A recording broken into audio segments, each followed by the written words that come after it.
Notre invité est déjà installé, c'est Monsieur Nordine Lohel, journaliste, écrivain de 2 ouvrages qui ont pour titre Chronique algéroise, La Casbah paru aux éditions ANEP, ainsi que le tout dernier, Sauvant nos salles de cinéma. Monsieur Nordine Lohel, merci de venir pour ce 2e numéro. C'est toujours un moment agréable de retrouver l'antenne, non? Vous aimez ça, je trouve. C'est moi qui vous remercie de m'avoir invité.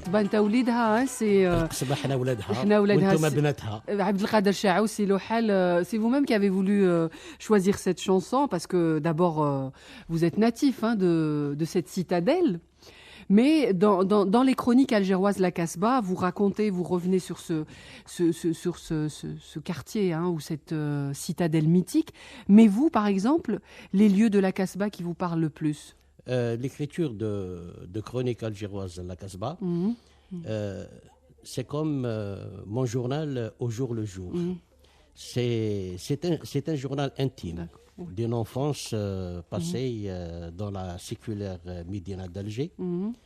La Casbah, elle appartient à tous les Algériens. C'est un patrimoine classé par l'UNESCO comme étant une richesse bien sûr, 23 février de l'année 1992. Ça a été fait à Santa Fe. Oui, à Santa Fe, tout à fait. Pour dire. Alors, je rappelle, chers auditeurs, que M. Nordine Lohel, il est né à la Haute-Casbah, il est diplômé des métiers du bâtiment, il a exercé en qualité de chargé d'études dans une entreprise publique du secteur de l'hydraulique. Il a collaboré pendant des années dans la presse en écrivant des articles sur Alger avec un pseudo. Je veux dire, vous avez utilisé le nom de Nazim Djbahi. Parce que ça nous amène à parler de votre quartier où vous êtes né, Bir Djebah. Alors, juste un peu pour situer ceux qui ne connaissent pas très bien Casbah, ça se trouve où, Bir Djebah? Le quartier de Bir Djebah se trouve dans la Haute-Casbah. Oui, ça veut dire qu'il y a Bab Jdid. C'est-à-dire dès qu'on est à Bab Jdid, l'une des portes de la Casbah, on n'a qu'à descendre les escaliers de la rue de Chameau pour se retrouver dans le mythique quartier de Bir Djebah. Pourquoi mythique? Si la Casbah devait avoir une capitale, Bir Djebah aurait été son chef-lieu de wilaya.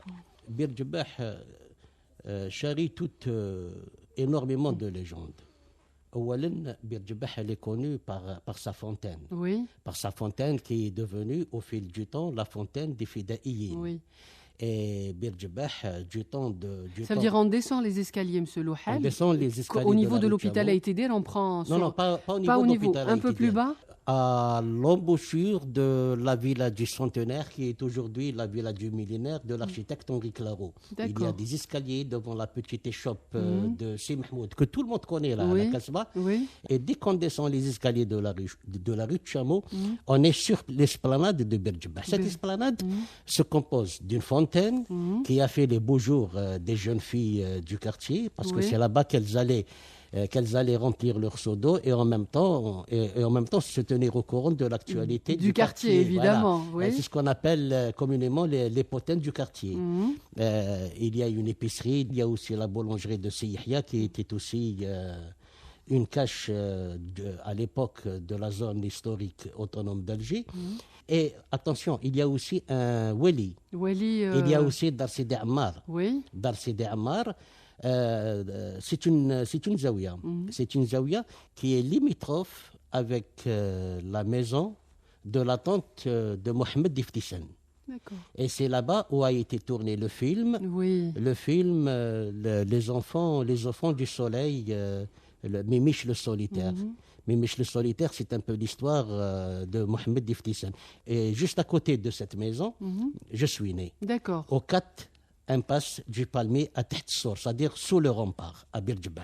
Et Bir Djebah aussi est connu pour, je disais qu'il est connu pour sa fontaine, et qui est devenue ensuite la fontaine des Fidaïyin. C'est là où on a rendu hommage à Ahmida, Mouhqa Baïli, il y avait un jeune homme de 17 ans, Touati Saïd, enfin Rahal Boualam. C'était le plus jeune des condamnés à mort à l'époque de la Révolution. Et ils avaient leur cache de temps à autre dans la maison de ma grand-mère Keltouma.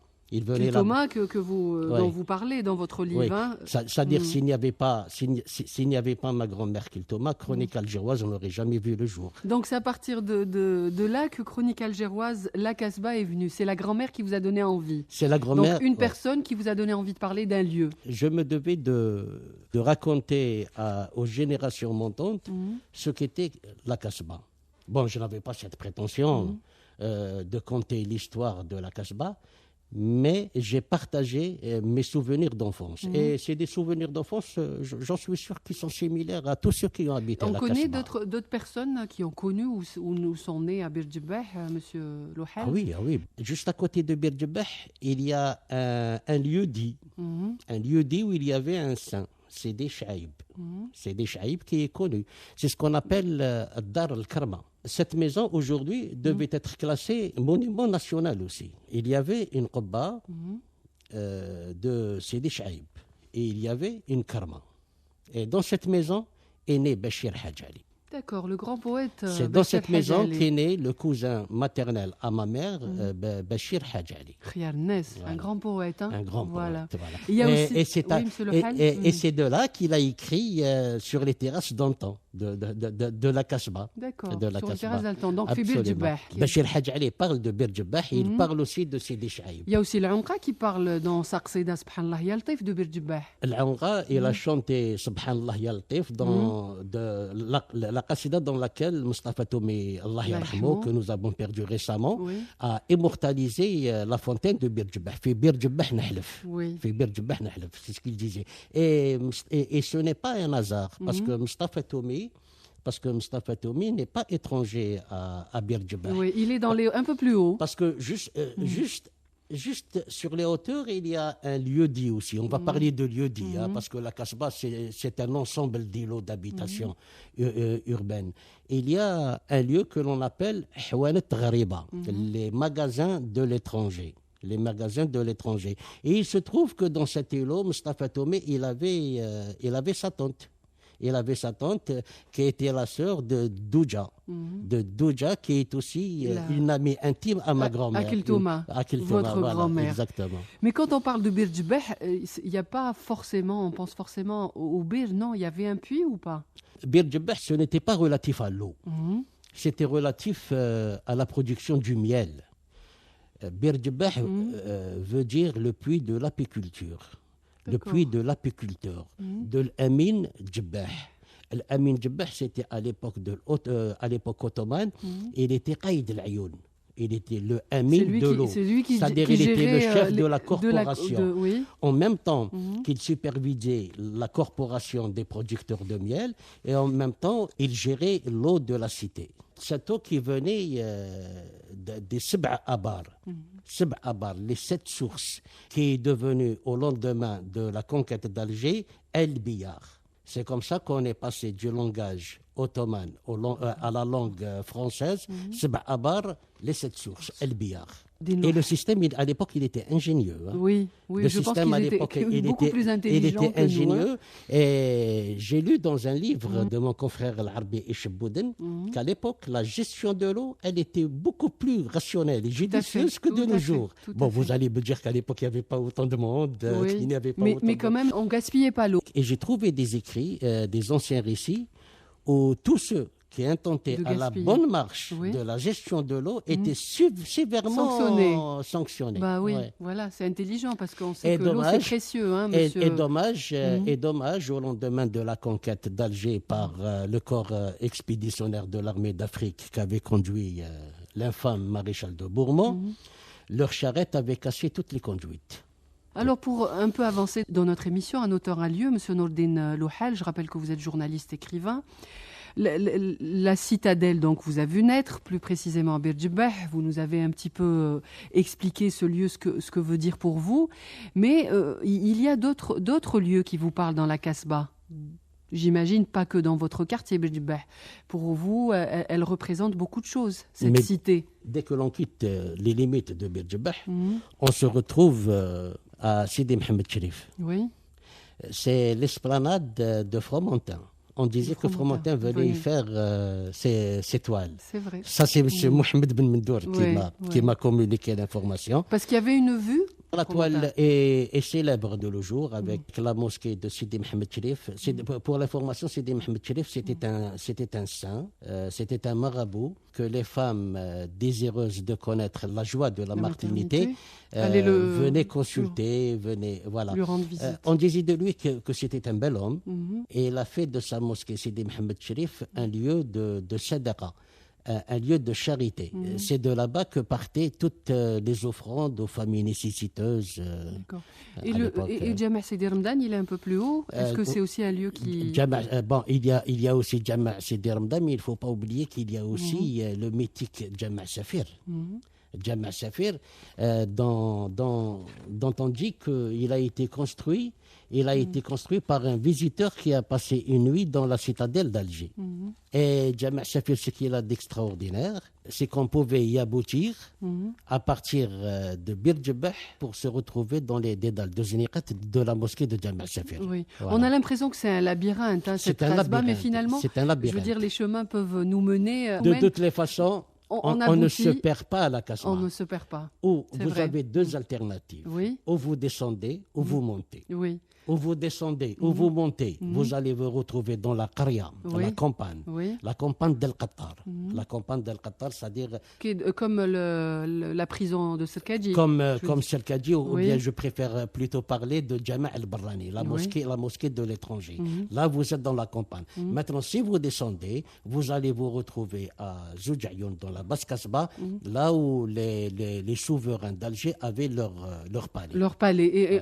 Et de là, vous avez la mer. Et vous avez, voilà, c'est ce que j'allais vous dire, monsieur Lohal, descendre, c'est vraiment agréable. Moi, c'est ce que j'adore faire, parce que et vous descendez, vous avez toute la baie d'Alger, on voit jusqu'à Saint-Eugène, toute cette vue, et c'est vrai que la descente est superbe dans les quartiers de la Kasbah. L'importance qu'avaient les mosquées en se trouvant dans vraiment au centre de la ville, c'était le cachet, donc elle se noyait dans la construction. Une petite mosquée, on pouvait la traverser sans se rendre compte, elle n'était pas immense, mais elle avait son impact. Et à la Kasbah, vous me disiez, il y avait à peu près 150 mosquées.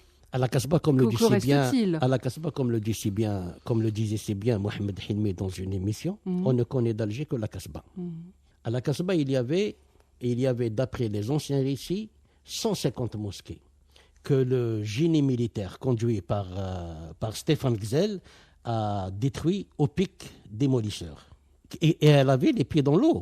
Elle avait les pieds dans l'eau. Les boulevards que l'on fréquente de nos jours, c'était des douirettes et des palais qui ont été détruits par l'occupant colonial.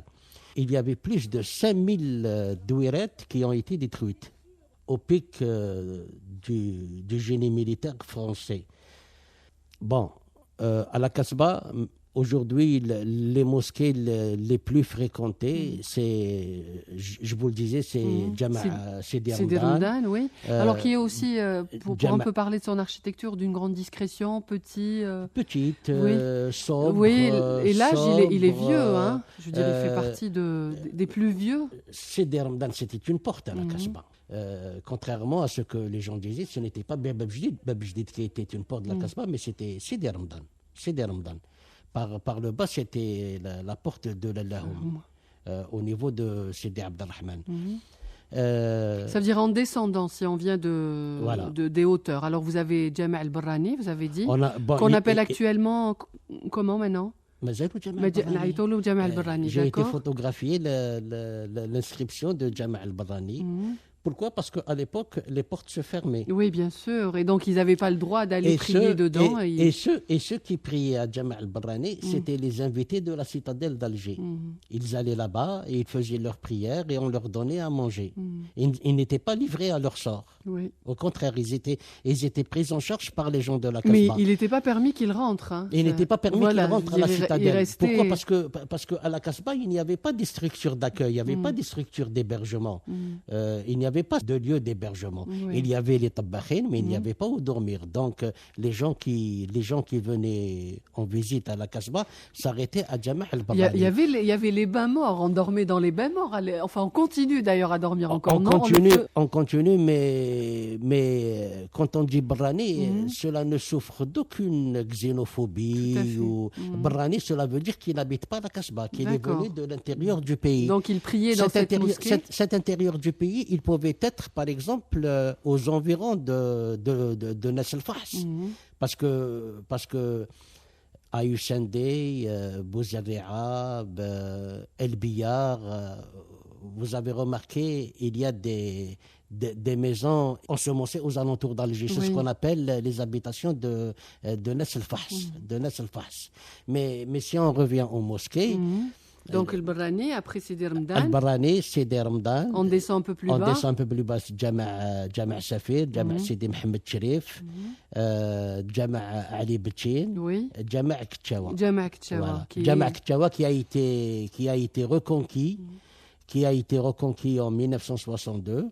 Il y a un poème écrit par notre Moufdi Zakaria national qui est collé de part et d'autre des entrées de Jama' Ktchawa. On trouve 25 marches. Pour monter, pour accéder, il y a 25 marches. Il y a 25 marches, je les ai comptées. Dans votre... C'est bizarre, pourquoi 25 marches précisément dans l'architecture? Et la photo du poème que vous avez là, il a été écrit à l'occasion de la célébration de la première prière de l'Algérie indépendante. Et le poème avait pour titre « Si Ktchawa m'était compté ». Si Ktchawa m'était compté. La mosquée Ktchawa était fréquentée. La mosquée Ktchawa était fréquentée aussi bien par les visiteurs de passage que par les gens de la Kasbah. C'est-à-dire qu'elle se trouvait dans un endroit où visiteurs et autochtones pouvaient se croiser. Vous avez vu l'effet qu'a cette mosquée elle reste toujours très présente, même si on voit que l'état des lieux un petit peu... Ktchawa, elle est vraiment imposante, cette architecture Ktchawa, est très imposante par rapport aux autres mosquées. Ktchawa, c'était la prairie. Ketch, c'est la prairie. Oui. Ketch, c'était la prairie. Awa, c'était la chèvre. C'était l'endroit où les chèvres venaient brouter l'herbe. Ketch, Awa. C'est-à-dire c'était la prairie des chèvres. Au lendemain de la conquête d'Alger, elle est devenue une église. Elle a été reprise aussi par l'Algérie. Et Moufdi Zakaria, dans son poème, il disait à Monseigneur Lavigerie que toutes vos tentatives de retourner le peuple algérien de sa religion se sont avérées nulles. D'accord. Pour continuer, Jama' al-Kbir, et on clôt le chapitre des mosquées qui vous parle, c'est des lieux... Jama' al-Kbir, il y avait un minaret du XIe siècle, Jama' al-Kbir, qui est très très beau. Oui. Et il y avait aussi la mosquée des Houatin, la mosquée des pêcheurs. Elle est à quel niveau, la mosquée des Houatin? Celle qui est un peu plus bas, qui met la pêcherie. Oui, c'est vrai, je passe à côté, mais elle s'appelle la mosquée des Houatin. La mosquée des Houatin. Je pense que il y a beaucoup de mosaïques dans les couleurs et tout. Absolument. Donc chaque architecture d'une mosquée de la Kasbah est différente. Je veux dire, elle ne se ressemble pas. Chacune est particulière. Chacun est particulière dans ce mode d'agencement. Et ça dépend aussi de la période, Monsieur Louhal. Ce qui est dommage, c'est que nous avons perdu toutes les plaques commémoratives de ces mosquées. Alors pour continuer, la Kasbah, donc le Mahrousa, le Qasbah, la citadelle construite en 1516, il y a d'autres lieux qui vous parlent? Les fontaines, par exemple, dans votre livre, vous revenez sur un chapitre longuement sur les fontaines. Nous devons beaucoup. Nous devons beaucoup à ceux qui sont venus de l'Andalousie. Oui. À ceux qui sont venus de l'Andalousie. Ils ont ramené dans leur bagage le savoir-faire. La plupart, c'était des sourciers. C'est des hydrauliciens. C'est grâce à eux que la Kasbah, aujourd'hui, elle a tout cet assortiment de fontaines. Les fontaines, il y avait à peu près 1000, on parle, selon certains historiens. Il serait prétentieux de les compter ou de les nommer. Il y avait Ain Bir Djebah, Ain Mzouqa, Ain Mzouqa. Il y avait Ain al-Mahchacha, à Sostara. Il y en avait. Des fontaines, il y en avait. Il y en avait. Votre fontaine préférée à vous, monsieur Nourdine Louhal? Bien sûr, la plus célèbre. La plus célèbre. Voilà. Il y a encore de l'eau qui coule dans la fontaine? Il y a encore fontaine? de l'eau qui coule. Eh bien, alhamdoulilah, ça va, ça se passe bien. C'est vrai qu'ils ont changé le robinet à poussoir. Oui. Le robinet à poussoir de l'époque. Aujourd'hui, il y a un robinet quelconque, mais elle a le mérite... d'avoir de l'eau qui coule encore. Et bien voilà, c'est une fontaine. Voilà. Un lieu, un auteur. Un lieu, un auteur, votre émission du dimanche soir sur Alger Chaîne 3.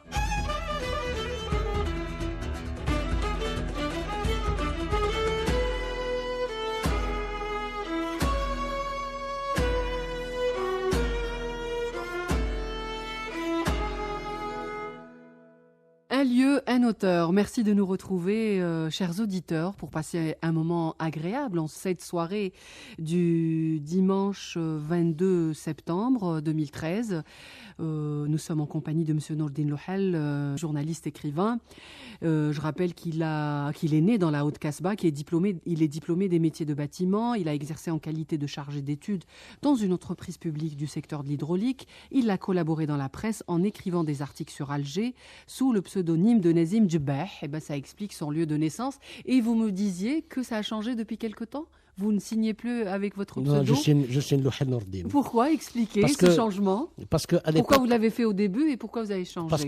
Parce qu'à l'époque, je me devais de trouver un pseudonyme qui va à la Kasbah. Alors je me suis dit, Louhel Nordine, ce n'est pas anodin, ce n'est pas rien. Mais si je mets Bir Djebahi, peut-être que ça va interpeller les lecteurs et ça va surtout interpeller les pouvoirs publics. Parce que moi, j'ai écrit surtout sur l'état désastreux de la Kasbah. Mais voilà. C'est des chroniques algéroises, c'est des chroniques personnelles. Vous parlez beaucoup de votre vie dans la Kasbah, de votre petite enfance et tout ça. Et je rappelle également que vous êtes auteur d'un autre ouvrage, Sauvant nos salles de cinéma. Dans Chroniques algéroises, paru aux éditions ANEP, vous revenez également, parce qu'il y a plusieurs chapitres, vous revenez sur les saints de la Kasbah. C'est des lieux importants pour les Algérois. C'est des lieux très importants. À commencer par Sidi Abderrahmane, le saint patron d'Alger. On a commencé d'abord par la maison de Bachir Hadjali, oui. Sidi Chaïb. Par la suite, la mosquée Sidi Mohamed Cherif est devenue un lieu de visite, un lieu de recueillement. Un lieu de recueillement parce que là-bas, il y a le mausolée de Sidi Mohamed Cherif. Oui. Et il y a aussi à Bir Djebah, comme je le disais tout à l'heure, il y a Sidi Ammar aussi. Il y a la Zawiya de Sidi Ammar. La Kasbah, c'est un ensemble de zawiya. La Kasbah, c'est un ensemble de zawiya, de saints et de mausolées. Mais il y a des saints qu'on... Le plus populaire, c'était Abdelrahman al-Ta'adibi, dans lequel repose Ahmed Bey de Constantine. Oui. Donc, Qubbat Sidi Abdelrahman, qui a été construite en 1696. Voilà.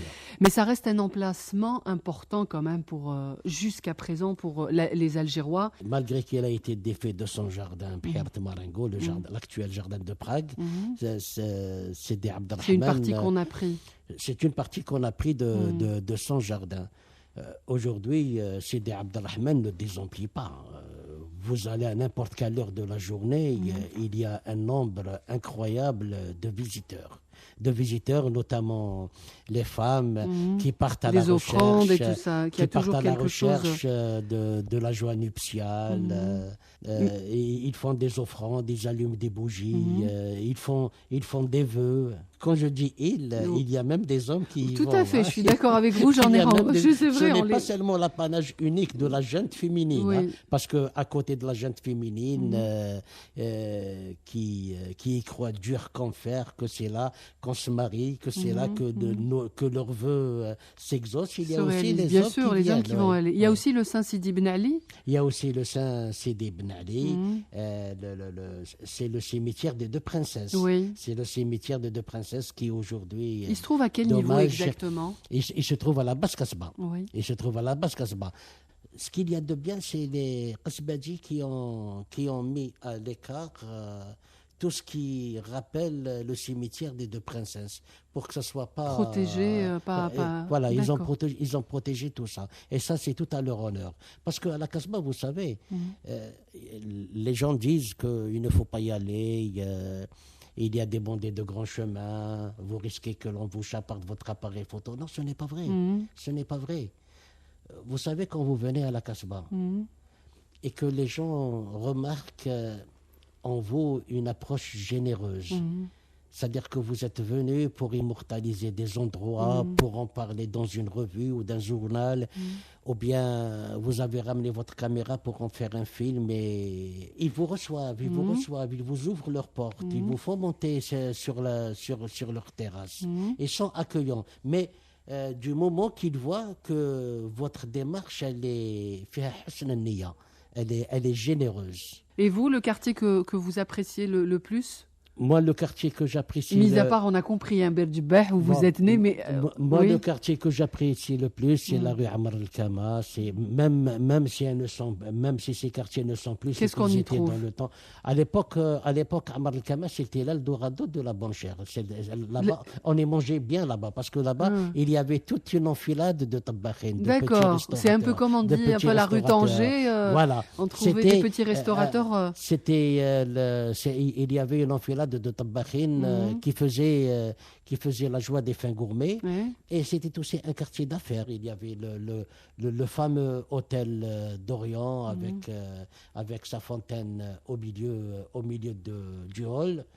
Et j'aime aussi le quartier de la Marine. Le quartier de la Marine, c'est vrai qu'il a... Parce que là-bas, il est pratiquement unique. Là-bas, on y respire les odeurs du vieil Alger. Tout à fait. Et si vous permettez, je vais revenir à la fontaine. Oui. Il n'est plus question de parler des fontaines publiques, des fontaines publiques qui servaient surtout à alimenter les habitants en eau. Je veux parler des fontaines que l'on trouvait dans les Oustadar, dans les cours centrales des douirat des maisons. C'était construit pour enjoliver les lieux, pour apporter un air de fraîcheur. Mais le clapotis de la fontaine, il avait un autre sens. Il servait à veiller sur la discrétion des voisins. On n'entendait pas ce qui se disait chez Badia Haddad, ni chez Louha Nordin, grâce au clapotis de la fontaine. D'accord, c'était pour cacher Et ça, c'est M. Ben Medr Mohamed qui me l'a appris. D'accord, oui, ça s'explique, parce que c'est vrai qu'on se pose toujours la question, quand on vit Fidar Kbira ou Sdar, et puis il y avait plusieurs familles, comment peut-on respecter, je veux dire, l'intimité de chacun, je veux dire, si vous aviez envie de... C'était grâce à ces fontaines. Mais en tout cas, selon Le Corbusier, c'est un chef-d'œuvre d'architecture et d'urbanisme, la Casbah. Et chaque lieu est unique et chaque lieu répond et vous fascine. Mais il y a les cinéastes qui se sont très tôt intéressés à la citadelle. Certains. Donc, dès le début du 7e art, dans les rues de la Médina, on a vu des grands réalisateurs filmer des lieux mythiques de la Casbah et même les intégrer dans... Même chez Pépé le Moko. Pépé le Moko. n'a jamais mis les pieds à la Casbah, mais en tout cas, il a immortalisé cette cité. Il s'est servi du cadre-là, avec Jean Gabin. Avec Jean Gabin, bien sûr. Il y a aussi, bien sûr, le grand film mythique Bataille d'Alger. La bataille d'Alger de Giulio Pontecorvo. C'était en 65. Et Momo aussi. Momo, c'est dans Tahia Yadidou. Tahia Yadidou qui était à l'origine un spot publicitaire. Un spot publicitaire pour booster le tourisme de la capitale. Et la prestation de Momo Layahmo, elle était tellement belle que Mohamed Zinat en avait fait un film. Un grand monsieur, ce Momo. Donc on est revenu sur les chroniques algéroises, mais dans votre livre, vous racontez d'abord votre histoire à vous. Finalement, c'est intimement lié, ces chroniques algéroises, parce que vous dites vers la fin, c'est comme un SOS que vous lancez sur ce lieu que vous avez adoré, mais un petit mot quand même sur les cafés de la Casbah. Oui, les cafés de la Casbah, Monsieur Louhel, ils sont nombreux, on ne peut pas les connaître tous, mais chacun, je veux dire, dans votre livre, ils ont une histoire particulière. Le plus ancien et le plus connu de nos jours, c'est Qahwat Bouzouren, à Bab Jdid. Je ne sais pas s'il nous écoute, mais je tiens à lui dire qu'il a la photo de son établissement dans mon livre. D'accord. Il faut aller lui montrer, monsieur, non? Il y a aussi Qahwat al-Arish. Il y a aussi Qahwat al-Fnardjia. Qahwat al-Fnardjia. Et l'on parle d'ailleurs Mahieddine Bachtalji dans ses mémoires. Lui qui était un enfant de Fnardji. Et de nos jours, quel café il reste? Le jour où j'ai entendu la démolition de Qahwat el-Bahja, j'ai failli tomber à la renverse. C'est devenu un magasin de prêt-à-porter. Quand je suis rentré, j'ai posé une seule question. Je leur ai dit où est passé le comptoir. Personne n'a pu me répondre. Qahwat al-Bahja avait un comptoir conçu en mosaïque. C'est dommage. L'artisan qui a fait ça, il a dû effectuer un travail de fourmi. Bah oui, j'imagine tout un comptoir avec. Oui. Maintenant, le seul café qui reste, je pense que c'est le café Malakoff. Alors Malakoff, où c'était quand même c'est un lieu des mélomanes. Alors franchement, c'est le lieu du Cha'bi. C'est le lieu où tous les amoureux de l'Anqa, Gelwabi se retrouvaient là-bas. C'était une galerie d'art à l'époque. À l'époque, c'était une galerie d'art avant qu'elle ne devienne le lieu de rencontre de tous les artistes les et instrumentistes, mélomanes. D'ailleurs, on trouve des artistes dans votre photo, des petites rouettaras, des guitares, des disques accrochés. C'est un musée de nos chers disparus. Qahwat Malakoff, c'est le musée de nos chers disparus. Si vous voulez, par exemple, revoir la pléiade d'artistes qui a bercé notre adolescence, notre jeunesse, vous allez à Qahwat Malakoff, là, vous avez les portraits de tous nos chers disparus. Et vous notamment Hadj Mohamed Al-Anqa, Al-Anqis, Amr Al-Ashab et tout. Et vous y alliez dans ce café, Monsieur Lohal? C'est un lieu que vous fréquentiez en tant que... De temps en temps, je passe parce que en face du café Malakoff, il y a une fontaine qui a été murée. Et c'est dommage. Ouais. Et le petit cafetier, il se trouvait aussi Qhéoudi. Alors elle se trouve où? Qhéoudi, c'est le frère de Hadj Marizaq, Allah yarhamou. Qhéoudi. Et Qhéoudi était un ami à mon oncle Mouhtayeb, qui était aussi un interprète de Cha'bi. Hadj Ali Mouhtayeb, qui est l'enfant de Kiltouma, qui est mon oncle maternel. Voilà, Qhéoudi, c'est à ses côtés. Et là, les Cheikh Qhéoudi chantaient. Parce qu'en même temps qu'il chantait, il enseignait aussi le Coran à l'école de Cheikh Tahar. De Cheikh Tahar. Mais ça veut dire on faisait des petites après-midi comme ça avec des petits chanteurs dans les cafés à l'époque. Il y avait toujours des après-midi de Cha'bi dans tous les cafés. Donc comme ça, ils improvisaient une qa'da et ils se retrouvaient. La qa'da était improvisée d'elle-même, d'une façon désintéressée. Le chanteur avec son instrumentiste, il venait, il prenait place avec la permission du patron et c'est parti pour un après-midi. Et en plus, je veux dire, on est entouré, convivial. C'est génial. Et pendant ce temps, je le dis, les hommes, ils avaient leur vie, mais les femmes aussi avaient leur vie. Sur les terrasses, Monsieur Lohal. Je le dis dans mon livre. Oui. Non seulement, c'est vrai qu'elles avaient leur royaume qui était la terrasse, mais encore à la Casbah, c'était tout le temps le 8 mars.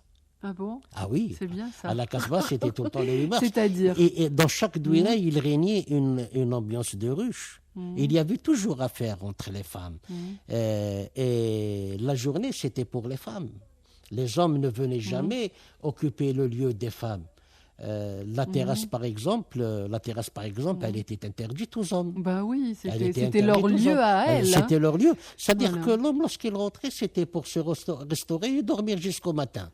Mais sinon, la douira, c'était pour la jeune féminine. Et c'était la couture, c'était la broderie. Et on s'occupait de la fille qui devait se marier. Tout le monde mettait le cœur à l'ouvrage. Oui. Et comment peut-on expliquer que, je veux dire, on respectait cet espace des femmes en haut à la terrasse et les hommes, je veux dire, les laissaient, elles avaient le droit. C'était vraiment, personne n'y allait. Il n'y avait personne de vis-à-vis. Je veux dire, elles se retrouvaient. C'était un peu comme leur café, leur lieu de... C'était leur lieu de rencontre, le carrefour des femmes. C'était au bonheur des femmes, voilà. C'est dingue, pour paraphraser Émile Zola. Émile Zola. Alors, pour celui qui prend le soin d'écouter les murmures de l'antique Médina d'Alger, les dédales de Zenqat, Ruel et les sablettes, galeries de pierre de la Casbah résonnent encore des cris de kilomètres. Pour qui s'en souvient, Kilomètre est une célébrité chez les gens de ma génération et de mes aînés.